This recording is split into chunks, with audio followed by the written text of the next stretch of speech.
দুর্নীতির অভিযোগে অভিযুক্ত মিস টিউলিপ সিদ্দিকী বিলেতে আইনজীবীর পাঠানো পত্রের জবাব আমরা দিইনি। স্কাই নিউজের সূত্র উল্লেখ করে উক্ত অভিযুক্ত বলেছেন দুর্নীতি দমন কমিশন তার সাথেও যোগাযোগ করেনি। অনুগ্রহ করে লক্ষ্য করুন, দুর্নীতির অভিযোগ উড়িয়ে দিতে পারেননি বলেই ব্রিটেনের দুর্নীতি নিবারণের দায়িত্বপ্রাপ্ত মন্ত্রী মিস টিউলিপ সিদ্দিক সে দেশের প্রধানমন্ত্রীর প্রবল সমর্থন সত্ত্বেও পদত্যাগ করতে বাধ্য হয়েছেন।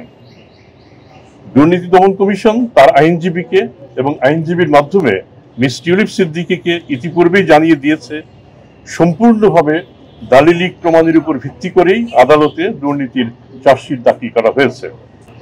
আদালতে হাজির হয়ে তারা যেন অনুগ্রহ করে এই অভিযোগের মোকাবেলা করেন।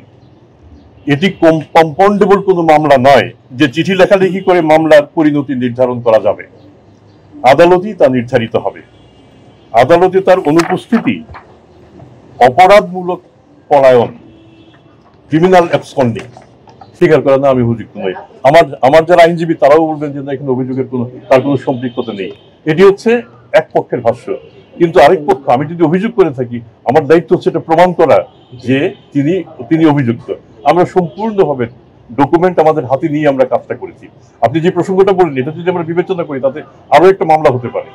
আপনি জায়গাটা হাতে না নিয়েই অত্যন্ত স্পষ্টভাবে অসৎভাবে আপনি এই জায়গাটাকে হস্তান্তর করেছেন, তাহলে এখানে কিন্তু দ্বিতীয় আরেকটা মামলা আছে, যে মামলাটা আমরা এখনো করিনি। আমরা প্রসিকিউটর, আমরা কিন্তু অ্যারেস্ট ওয়ারেন্ট আমরা ইস্যু করি না, আদালত থেকে এটা হয়।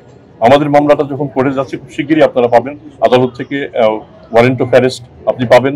সেক্ষেত্রে যদি আমাদের আসামি অ্যাবসকন্ডিং হয়ে থাকে তাহলে সেক্ষেত্রে সে আসামিকে আনার জন্য আরো প্রক্রিয়া আছে, ইন্টারপোল আছে এবং অন্যান্য যত সব প্রক্রিয়া আছে আমরা সবগুলি আমরা অনুসরণ করব।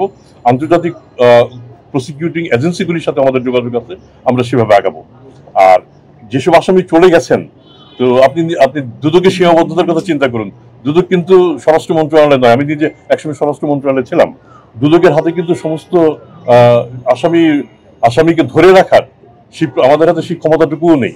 তবে আমরা চেষ্টা করছি, যখনই আমাদের হাতে সংবাদ আসছে আমরা চেষ্টা করছি স্বরাষ্ট্র মন্ত্রণালয় এবং অন্যান্য এজেন্সি যারা আছে তারা যেন এই আসামিকে কিংবা অভিযুক্তকে দেশ থেকে বের করতে না দেন।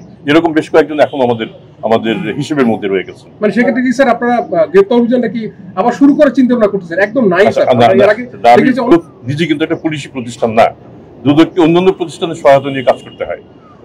এখন আমরা আমরা সবাই আমরা মোটামুটি জানি মানে বড় বড় আসামিদের কে কে দেশে আছে কে কে দেশে নাই, এটা আমাদের অজ্ঞাত না। সেক্ষেত্রে যারা দেশে নাই তাদেরকে একটা আন্তর্জাতিক প্রক্রিয়া অবলম্বন করে ফিরিয়ে আনা, যেটা একটা কঠিন প্রক্রিয়া, এটা আমাদের স্বীকার করতে হবে।